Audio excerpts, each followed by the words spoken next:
Everyone, I'm Arthur J. Denise. I am so honored to have you view this special pre-recorded conversation that I had with two amazing women to celebrate the launch of my book, Journey of the Unhealed. I want to thank you for taking the time to be a part of this important conversation. Journey of the Unhealed is more than just a book. It's a story of resilience, healing, and breaking generational cycles. It is my personal journey of overcoming childhood trauma and finding the strength to reclaim my life.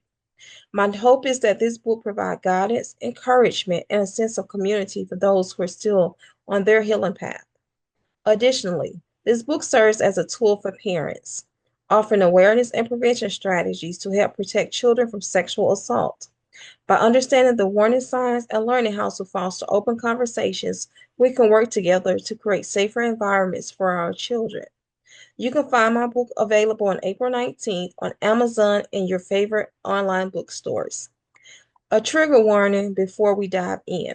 I want to take a moment to acknowledge that today's discussion will include sensitive topics, including childhood trauma and sexual assault. I understand that these conversations can be deeply emotional and triggering. I am honored to have two beautiful women joining me today, each of whom brings a wealth of wisdom, personal experience, and insight on trauma, healing, and personal growth. First, we have Mrs. Buford. Mrs. Buford is an educator who has been teaching for over 45 years. She started in the Mobile, Alabama area. Now she's teacher in Georgia. She's actually was my fifth grade teacher. Next, joining us is Trisha Holt, who is a close friend of mine and also an educator. Thank you both for taking the time to speak with me and for being beta readers of my book. Your feedback has meant a lot to me. Everyone, stay tuned for the recording. So initially, when I started writing this book, it was actually journal entries. Actually, it was journal entries. And as I was writing one day, I heard a voice say, this is not just a journal, right? And I'm like, it's not a journal. And then I heard another voice say, this is your book. Write your book. And for years, I've been hearing, you need to write a book. People will walk up to me, why would you write a book? And I know, not knowing what they were talking about. I had never told anybody about my experience, what I went through. But random people walk up to me and say, you got a story, you need to tell it. And I really was oblivious to what they was talking about because for years, everything, all the struggles I went through, everything, I masked. When I tell you I put a mask on, I put a mask on. So to me, this stuff was non-existent. Shay and I was really close. She didn't know anything about this. I never And told no anyone. clue. She had no clue. And we was So, together every day. and we was together every day. So I Yeah. masked this from everybody to the point that I had to sit and ask myself, did this stuff really happen to me? That's just how far gone I was with this. I didn't, I won't talk about it, but it started when I I was. knew something was up. It I just started when didn't I know was how to like in. approach you because I was so young at the time. Mm, I didn't know how to approach you, but I knew you something. knew you felt it. Oh, I Yeah. thought I was hiding. Well, maybe I wasn't hiding it so much as I Yeah, thought I people was. been there, they know it. Yeah, okay. So, So and I was always quiet and reserved anyway. But yeah. But it started like the I think I was six when the earliest I can remember. I was like 6 or 7 years old, and it was boys. They were like 11 or 12 at the time, and it started with them. And I never told my mom. I never told her, and I said I Take wasn't your gonna get emotional. time. I said I No, wasn't take gonna get emotional about it because I really, but but even in that, I had, and this some thing because I have this thing, and this is my daughter's is strength, and I just look down at this this rock is a strength, so I'm trying to see, but it's not that I didn't think my mom would believe me. I really didn't know what to think. I thought I would have been judged. Even at a young age, I really thought that I would be judged and people would, back then they would say, little girls are fast and I just didn't want to be labeled. be labeled in any kind of way. I didn't want to be labeled. I didn't want people to say it's my fault. So I hid it. I hid it. I wouldn't tell anybody. I would not tell anybody at all. And And it seemed like it just started a effect. And I say that I hid it, and as Ms. Buford says, she recognized it. And I think some men may have recognized it too, because I got older, it was more men that were trying to, um, I can't use the word pursue. What would the word? Approach. Pray, pray. I'm gonna use the word pray. That used to try to prey on me, because I was so quiet, and they would prey on me. So, it got worse every time. It got worse. It started with touching, from the boys, and then my mom doesn't know this, but like my mom's male friends, my stepdad male friends, my dad male friends, they would approach me. They were trying to prey on me. They would touch me inappropriately. Um, then I started dating. When I started dating guys, uh, it started with them. They would touch me inappropriately, and then it went on to where it was full blown rape. Uh, when I was 22, it was full blown rape. But I got it. I was dating. Yeah. Yeah. So. Well, it started with me when I was, I imagine 5 years old, and I had a stepfather, and my children never had a stepfather. I said they would not have one because I didn't trust men. I don't trust them now. But anyway, back then we wore dresses a lot. Girls didn't wear pants back in the days. And my stepfather would always want me to sit in his lap. And when I sit in his lap, I used to feel something hard. And I would say, "What is that?" And so, nothing, just have a seat. I didn't know. And so he would always want me to sit in his lap. So I never let my children sit in anybody's lap. Even at school, if I would see little girls or boys, somebody sitting in somebody's lap, I would jerk them up before I knew it because of what I went through. And then it got to the point where when I was in middle school, I didn't really tell my mom about it because I didn't think nothing of it. I didn't, I didn't think anything of it because we were very naive back then.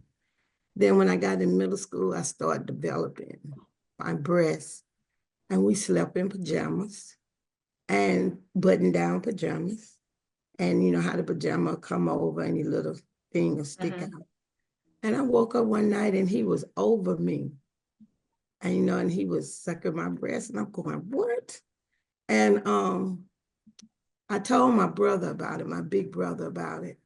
So he started sleeping in the bed with me. We had bunk beds, and I would sleep against the wall, and he would sleep on the outside.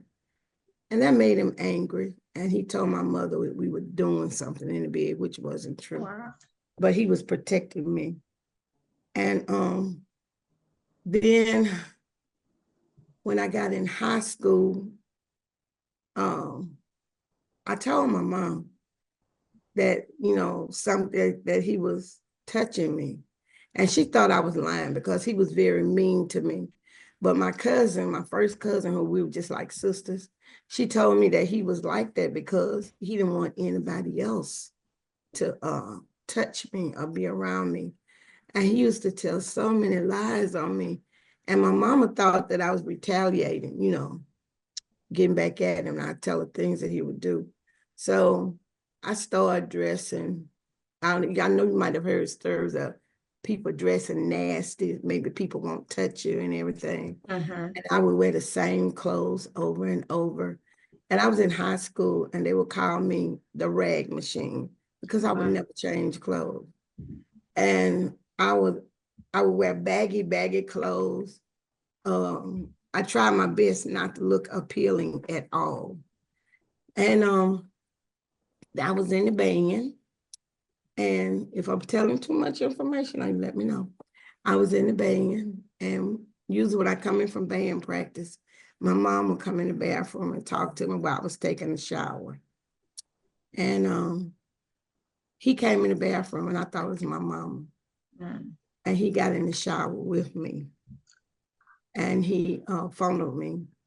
And he told me if I tell my mama that he was going to tell her that I wanted him to do it. And I figured she would believe me, but she didn't believe nothing I was telling her. So I stopped taking showers. And it was at one point I wouldn't take a bath. I would just go in and go to the face bowl and just, wash up because I was afraid. But then the Lord fixed it. One day he was outside and he was talking to his friend. And his friend said, "Oh, Patricia's such a fine girl." That's when we wore those scooter skirts, little bitty short skirts. Mm-hmm. And I was playing hopscotch. And he said, "Oh, Patricia's a fine girl." And he said, "Yeah, and all that is mine." Next thing I knew, I heard a gun. My mama heard him say that. And she got her gun and she was shooting him. I'm so glad she didn't hit him because he wasn't worth her going to prison. Mm-hmm. And he was running down the street saying, "Florence, don't shoot me, don't shoot me." And he had a gray spot right here in his head where the bullet missed him. It went like that. Wow. But I went through that for years, and I used to ask the Lord, I said, "Why me? Why me?" And when I started working, it really didn't dawn on me until I started working at May Eames Middle School, because it was so bad. Oh, incest and everything was so bad there. And I could just sense it, just like I did at counseling Craighead. I could sense it. And I would tell the counselor, I said, such things, such this thing. And then, they started noticing the children. And I would tell the children some of my story to let them know I'm your friend. And, you can come to me, you can talk to me. And they think you're a teacher, you grew up in this fine home and da-da-dee and da-da-da. So I let them know I didn't grow up with a silver spoon in my mouth. And I told them I grew up in the projects and everything. And I told them that I had a mean stepfather. And they knew what I was talking about. I didn't have to say anymore. So different ones would come to me. And I saved a lot of children because of that. So I feel like the Lord, you don't know what the Lord has in store for you. And sometimes it is painful, but something good is coming out of it. And I have saved so many children, so many. And I see it now, and I just shake my head, because so many young mothers, they trust their children with anybody, and that's not good. That's right. And so your story, I see why you resonated with my book so much, because I talk about everything you went through in my book. Yeah, I touched on all of that. Grooming. People take for granted that stepfathers, teachers, the grooming process. I talk about that in that book as well. People take that for granted because it start out simple. It start out, it's not noticeable. They start with little things, Yeah.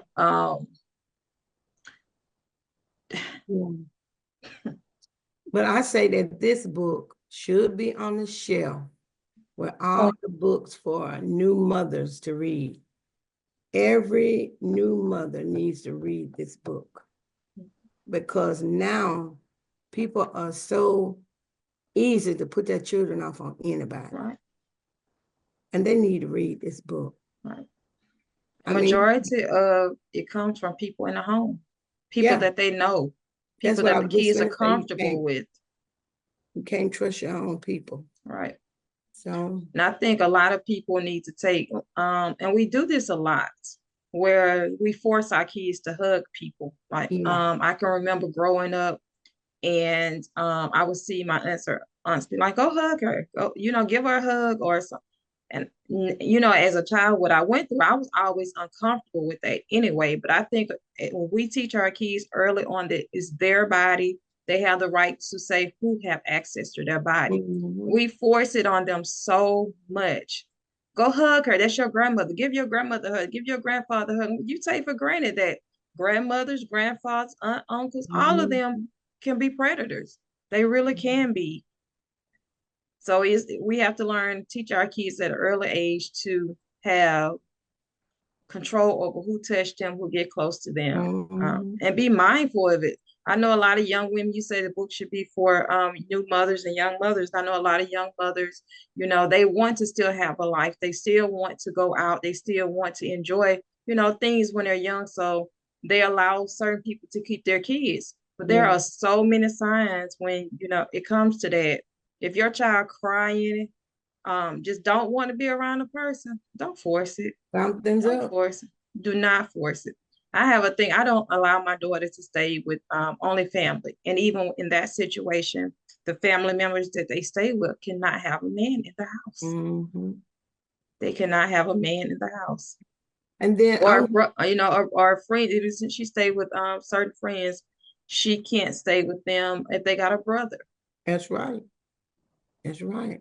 I went to college with this girl and we went home with her one weekend and we got back to school and she said, you notice there were no doorknobs on the doors, but the front door and the back door, that lead into the house. And we said, yeah. And she had big breasts. She was a beautiful girl, but she had big breasts. She said, you know why my breasts are so big? She said, my daddy did this. She said, my mom would go to the store, go here, go there. And he said, let her stay home with me. And she said she would go lock up in a room. So he took all the doorknobs off. And mom would let her stay home and she'd be telling her, no, I don't want to stay. I don't want to stay. But her mom, she would let her stay. That's our She had to leave. Shay, you have something you want to say? I know we've talked. You want to talk about anything? No, it's definitely resonating. Like going back to the part with the grooming and just watching children and how they change. I can remember someone in my life began to, instead of wearing light pajamas, they would layer up to try to protect themselves because of what was going on in their home. I mean, it's just heartbreaking that um you can't trust anyone. And I think that's where you and I have resonated on, related on, because neither one of us let our daughters go anywhere. Right. Like yeah. faith, well, I shouldn't my child not, but my daughter shouldn't, she's never spent the night with anyone outside of her grandparents, and that's it. Right. And it's reasons because of that, like things that I've went through and the young ladies around me. Like I was having a discussion with a friend of mine and I told them I can't tell you one person or one female that I've come in contact with that has not been tried in some shape or form. Whether it was touching or saying inappropriate things to them or full blown, actions. Every woman I know has went through something and it has to change. It has to. And we need to bring more awareness. And as I speak in my book, how in our community, how it's swept under the rug. Blind loyalty, all of that is swept under the rug, is as if it doesn't exist. And it's generational because I know in my family it is generational. What happened at home? Everyone, just about every woman in my family that's older than me, they went through that. And I would never tell their stories, but they all went through it in some form. They all have went through it. But it's always swept under the rug. I'm probably the first person to come out to actually talk about it, verbalize what I went through. And I sense there may be some backlash for me coming out with it, but you know what? This is my healing. This is what I'm doing for myself. Is their story. They can tell their stories when they're ready, but I couldn't let it. And you're so strong for even doing that. It takes And a it lot. was hard. And it's still hard because I still have days, and I still haven't told the whole story. And when I initially wrote my book, I had more of a memoir. But because I have issues with vulnerability, I was like, no, what, no. And as I was writing, I wanted to provide prevention as well.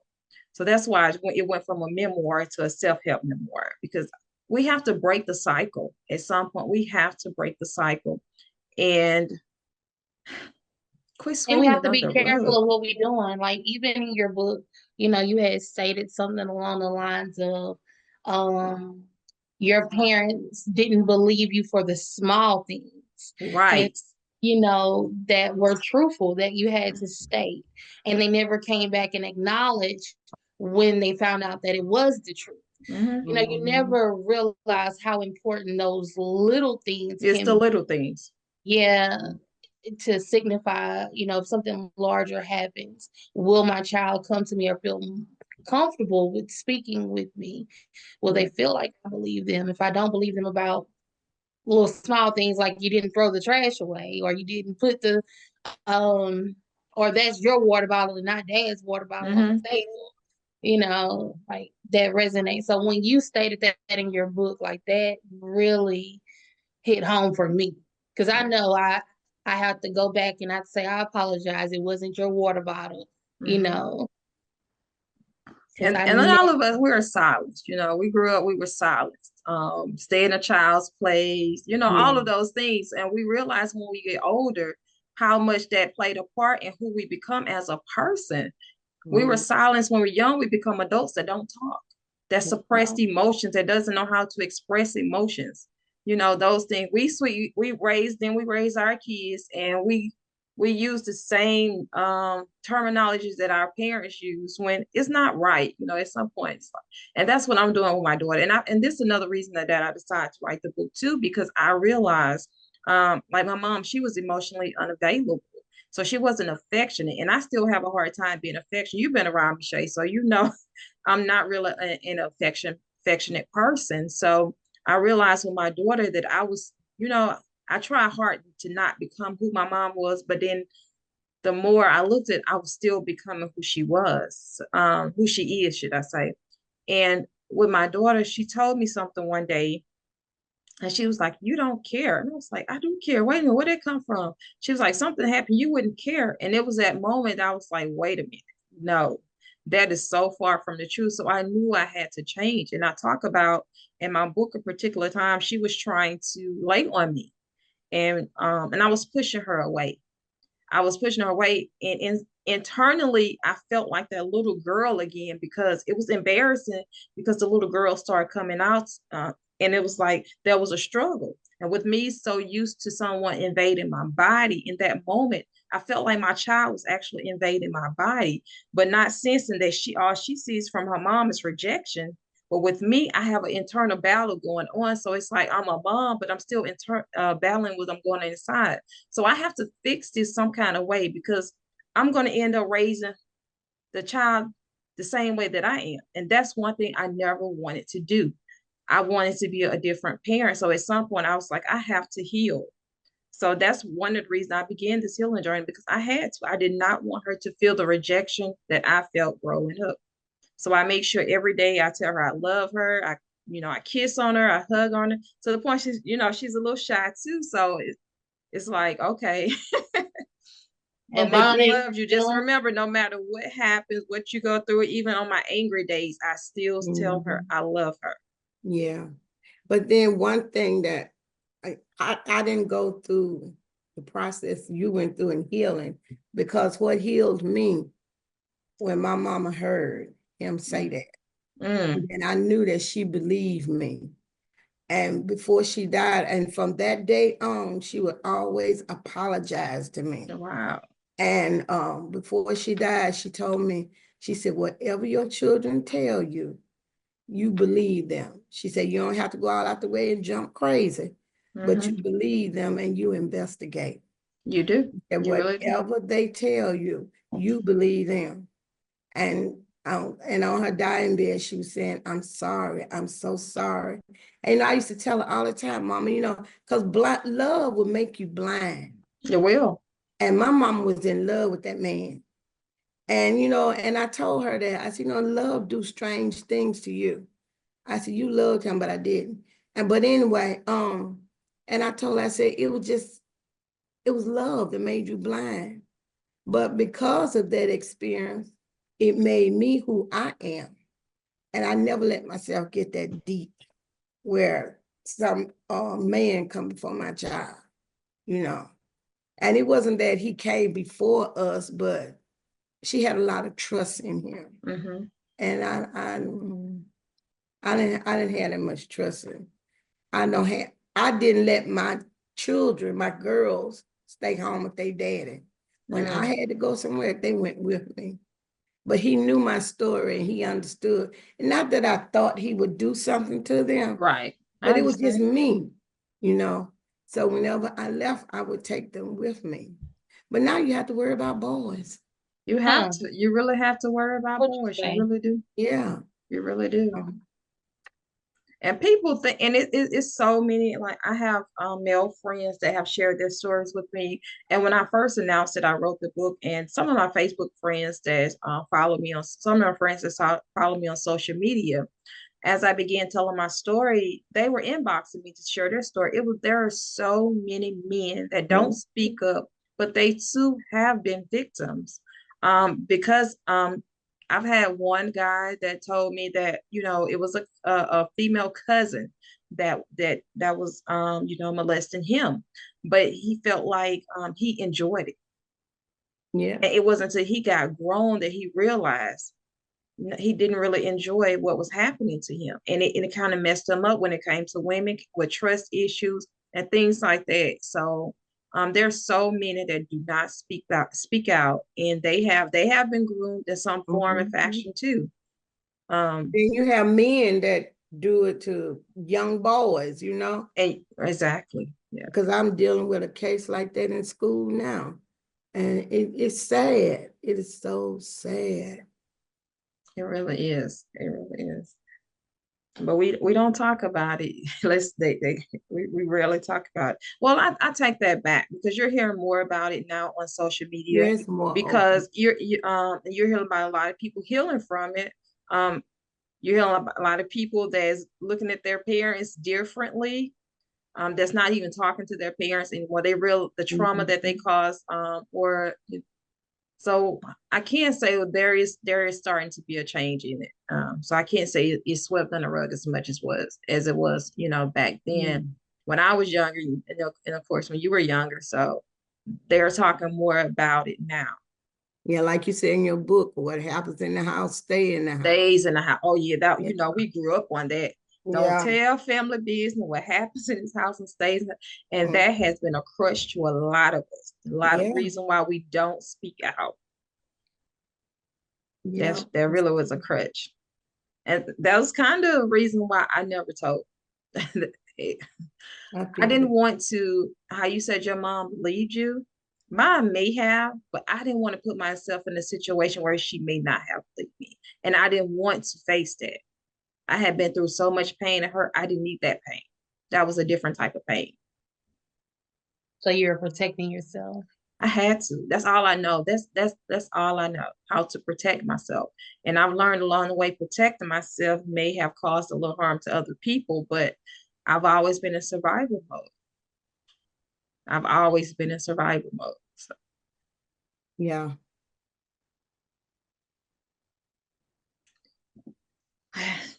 But I'm glad when we discuss reading the book, and when you told me you had wrote the book and asked if we would read it, I was kind of scared.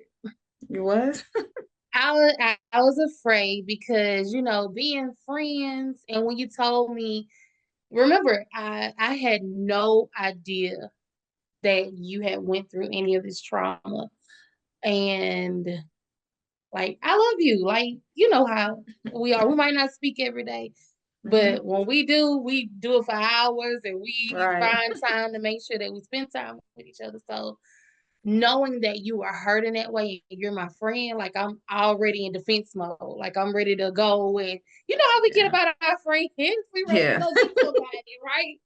And so I had to pray before I started reading this book that I don't go into it with trying to protect you, that I Mhm. went into it on a level of listening and understanding what you were going through. Mhm. I appreciate that. And that's the thing when I put the book out, that was my thing. I didn't want anybody to feel sorry for me. I didn't want anybody to feel any guilt from it. I just want I just wanted the message to be out. I've been through all of it. The healing was what I needed for myself. So, and I didn't put it out to make my mom feel any kind of way or my dad. And I'm not just going to put it all on my mom, but I didn't put it out to make my parents feel any kind of way, in any kind of way, or to make my family feel in a kind of way. I just wanted to get it off. This is part of my healing, and I needed to release it. And that's what my book was. Like I stated before, my book was a journal entry. And from there, I went on and wrote the book.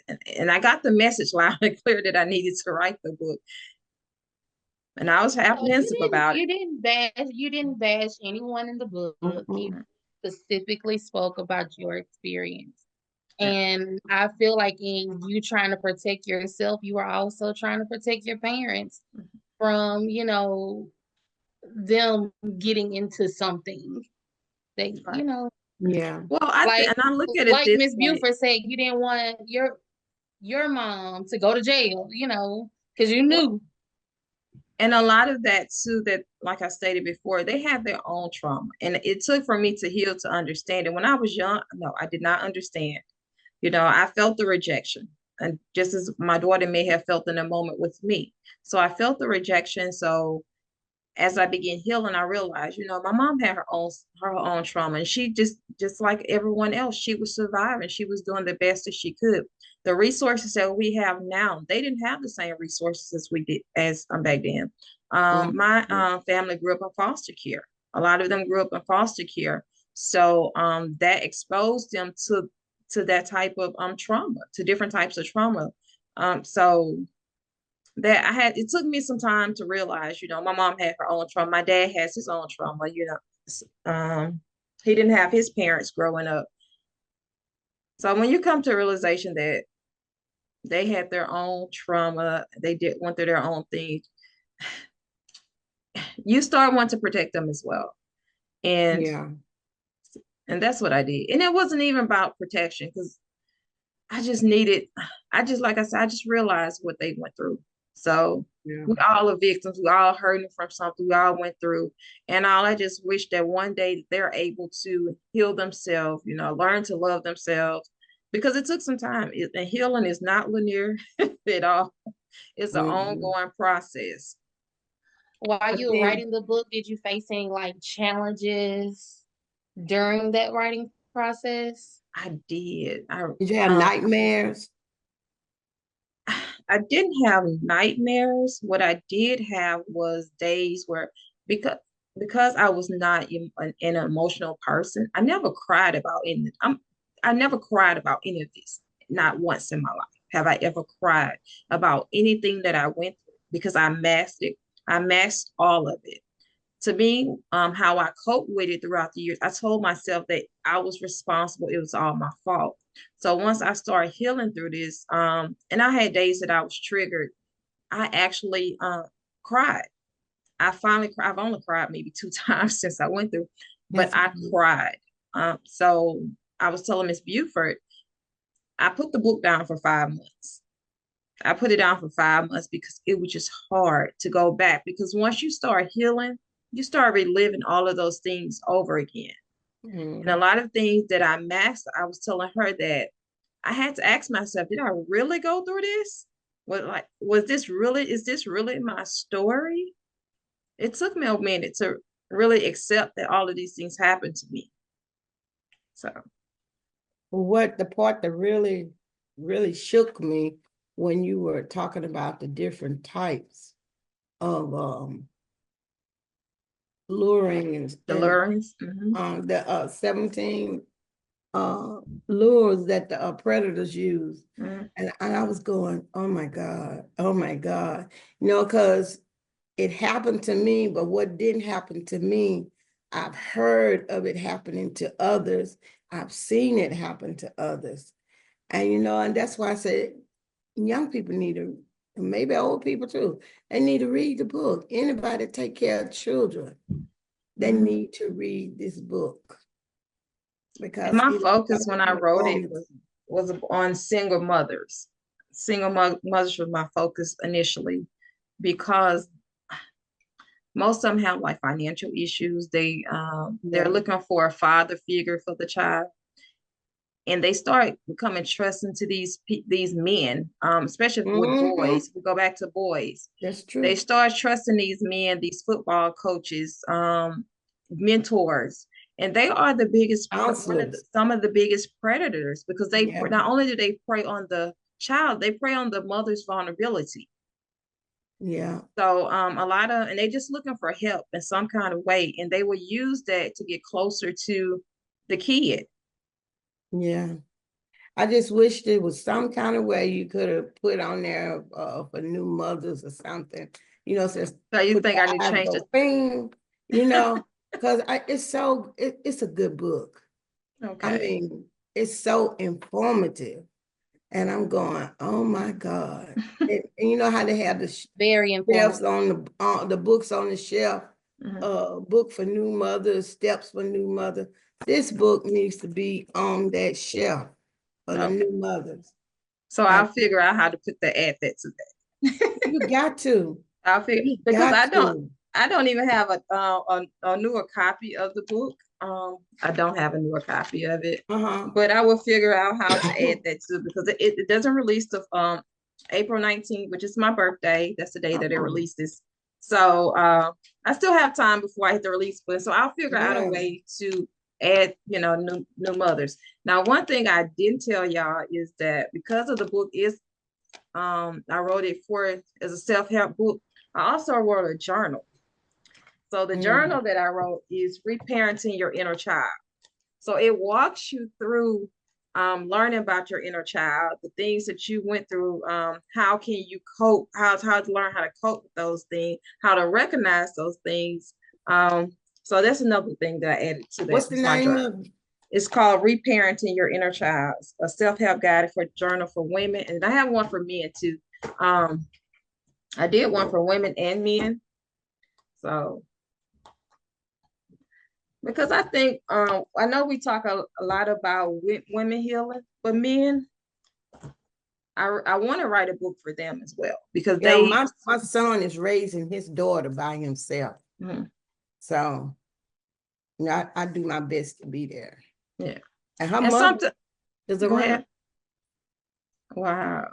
It's wild how it has reversed. And I think it has a lot to do with the job market and what's going on, because a lot of women now have more opportunities than especially our black men. Well, she don't Our work. our black men have a hard time. They do. Just overall with society.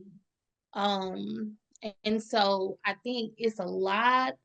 I think you should write it for the men as well, as what I'm getting. And I think because they need although to the know. focus is women, I think men could get something from that book as well, especially when it comes to parenting, the parenting aspect of it. I think I want to focus more on the healing for them because a lot of things I speak about in the book is mindfulness and meditation and self-care, things like that. And most men don't take the time for self-care. They have so much that so many households that they have to focus on. Most of them are primary, the breadwinner of the home. So they put a lot of their self-care on the back burner. And I want to come up with a book for them as well. But in parenting wise, I think the book is for both single parents, single men and women. Single parents, period. But as far as the healing process, I really want to come up something else. Another thing, I am in school right now for my PsyD, y'all. To tell y'all. So, and that was a part of my journey as I was healing. I wanted to help other people, so that was the book is part of. But I want to, so I am going to go into therapy. And I'm gonna become a therapist eventually once I get through school, because I think we need more therapists that looks like us. Yeah. Now And Yeah. I'm a then too, it's okay to have book sense, mhm, but if you can say been there, done been that, there, you know done that. about it. It's Hmm. a difference. To me, it's just like a preacher. And a preacher gonna preach to you and he don't know himself. It's okay to Exactly. go to theology school. It's okay to Hmm. read this Bible, that Bible, the other Bible. But if you haven't experienced it, you really don't know it. Exactly. And the school that I attend, they focus on transformation learning.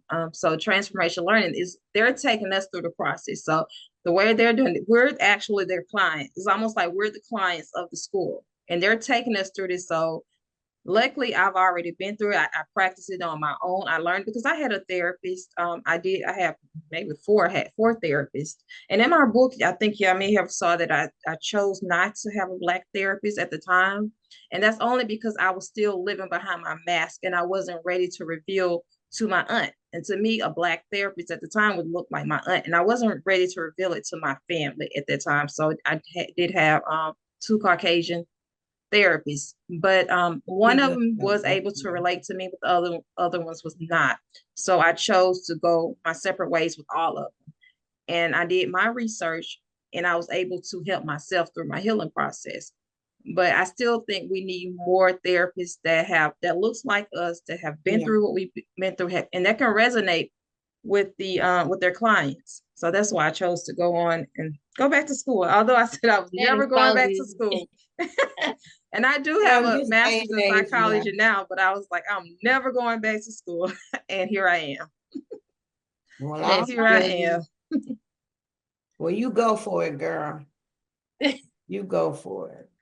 I'm I'm proud of gonna you. get through it. Yeah. But I really appreciate, y'all reading my book, giving me the feedback. And I still struggle every day with putting it out. I really do. I struggle It's every good. I day think with you should. Yeah. putting it Very out. informative. It's written real well. Thank you. Yeah, it's written in layman's terms, and Yeah. anybody can read, can understand it. And that was my focus And too. you don't have to worry about the big words and everybody, because everybody's not into that. Right. You have to write where people can understand what they're reading because they'll put it down. They will. And it I'm has to, real and one of it's them. not for everybody. And I told myself, and that was another thing. If it reached one person gets something from it, then I'm good. And I realized a few people, because everyone has read it, they gave positive feedback. It's So a I'm good excited read. about that. They I like really the way did. it's I'm written. It's a excited to good see what read. all you do with it. Mm, You so deserve this. Yeah. thank you. Thank you. So It's been a roller coaster.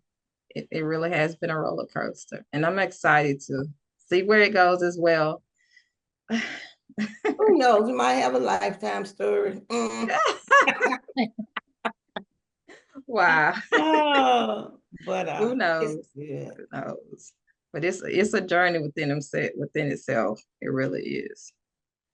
And anybody I know, I'm gonna have to let them know about it. Yeah, it's gonna be Here in released April Atlanta. 19th on my birthday. And I went back and forth because it was supposed to be released in January. But I went through some trials with it. So, but here I am. I'm not focused on the negative things I tried to come my way, but April 19th will be the day I release it. Okay, April 19th. Yeah. Anything good, the devil will try to stop it, but you Oh keep yeah. going through it and you'll see your blessing on the other side. Oh yeah. When you receive a challenge, just know that's just him trying to stop that blessing coming through. If That's it's it. too easy, something's wrong. Yeah. Right. Right. And it's been a struggle. And like I said, it's been a roller coaster. From the back and forth, the triggers, all of it. But I got through it. I got through it. And I'm standing on the other side of it already. So Okay.